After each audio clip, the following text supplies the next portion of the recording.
ഇന്ന് എൻ്റെ wedding പർച്ചേസിൻ്റെ day 1 ആണ് ട്ടോ. ഞങ്ങള് നല്ല രാവിലെ തന്നെ വീട്ടിന്ന് ഇറങ്ങിയിട്ടുണ്ടായിരുന്നു. ഒന്നാമത്തെ കാരണം എന്താന്ന് വെച്ചാൽ ഓണം സീസണാണ്. രണ്ടാമത്തെ കാരണം വെഡ്ഡിങ് സീസണാണ്.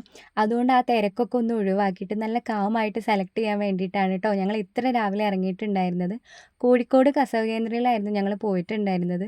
എൻ്റെ വെഡ്ഡിങ് സാരി ഒരു 10, 15 മിനിറ്റിനുള്ളിൽ ഞാൻ സെലക്ട് ചെയ്തെന്ന് പറഞ്ഞാൽ നിങ്ങൾ വിശ്വസിക്കുമോ? സത്യമാണ് ട്ടോ. കാരണം എന്താന്ന് വെച്ചാൽ എൻ്റെ മൈൻഡിൽ ഞാൻ ഓൾറെഡി റെഡ് ഫിക്സ് ചെയ്തതുകൊണ്ട് തന്നെ റെഡ് ഷെയ്ഡിൽ വരുന്ന 2, 3 സാരി മാത്രമേ ഞാൻ നോക്കിയിട്ടുണ്ടായിരുന്നുള്ളൂ. അതിലെനിക്ക് ഏറ്റവും ഇഷ്ടപ്പെട്ട ഒരെണ്ണം തന്നെ ഞാൻ സെലക്ട് ചെയ്തു ട്ടോ. നിങ്ങൾ ഇതുപോലത്തെ വെഡ്ഡിങ് പർച്ചേസൊക്കെ നിങ്ങൾ ക്യാപ്ചർ ചെയ്യുന്നത് നല്ലതായിരിക്കും ട്ടോ. പിന്നീട് നമുക്കത് കാണുന്ന സമയത്ത് ഭയങ്കര സന്തോഷമായിരിക്കും.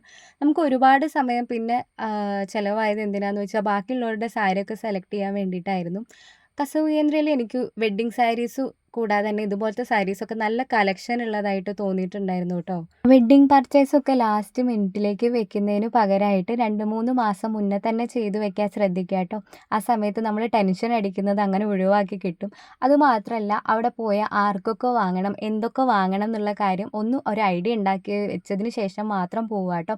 അങ്ങനെ നമ്മളെ ടൈമും നമുക്ക് മാനേജ് ചെയ്യാൻ പറ്റും. പിന്നെ ഫുഡൊക്കെ കഴിച്ചതിന് ശേഷമാണ് ഞങ്ങൾ ജെൻസിൻ്റെ സെക്ഷനിൽ കയറി ബാക്കി ഷോപ്പിംഗ് ഒക്കെ ചെയ്തിട്ടുണ്ടായിരുന്നത്. അവിടുന്ന് ബില്ലൊക്കെ ആക്കിയതിന് ശേഷം ഒരു 5:30 ആയ സമയത്ത് തന്നെ ഞങ്ങൾ ഇറങ്ങിയിട്ടുണ്ടായിരുന്നു ട്ടോ. പിന്നെ ഞങ്ങൾ പോയിട്ടുണ്ടായിരുന്നത് കാലിക്കറ്റിൽ തന്നെ സൂര്യയിലായിരുന്നു ട്ടോ. നമുക്ക് ഇഷ്ടപ്പെട്ടവർ തന്നെ നമ്മുടെ കൂടെ വെഡ്ഡിങ് പർച്ചേസിന് വരുന്ന സമയത്ത് നമ്മൾ ഭയങ്കര കംഫർട്ടബിൾ ആയിരിക്കും അല്ലേ? ആ സമയത്ത് നമുക്ക് മനസ്സിന് ഇഷ്ടപ്പെട്ട ഡ്രസ്സ് സെലക്ട് ചെയ്യാനുള്ള ഒരു സ്പേസ് ഉണ്ടാവും. നിങ്ങളുടെ ഫംഗ്ഷനാണ്, നിങ്ങളുടെ ഡേ ആണ്. അപ്പോൾ നിങ്ങൾക്ക് ഏറ്റവും കംഫർട്ടബിൾ ആയതും ഇഷ്ടപ്പെട്ടതായിട്ടുള്ള ഡ്രസ്സ് തന്നെ സെലക്ട് ചെയ്യാൻ ശ്രമിക്കുക ട്ടോ.